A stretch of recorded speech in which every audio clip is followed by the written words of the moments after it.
चाहिँ अब कसरी यो संरक्षण गर्ने, यो यहीँको दो तरफको यो एउटा मेन गेट जस्तो हो, यो कसरी यहाँ स्थापना भएको यो जिल्ला रम्न भएको यो ठाउँ हो। अब यो चाहिँ धेरै चिमो जान्दै भएको।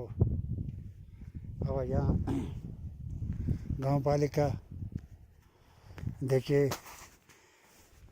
अब यसले कसरी मर्मत गर्ने, कसरी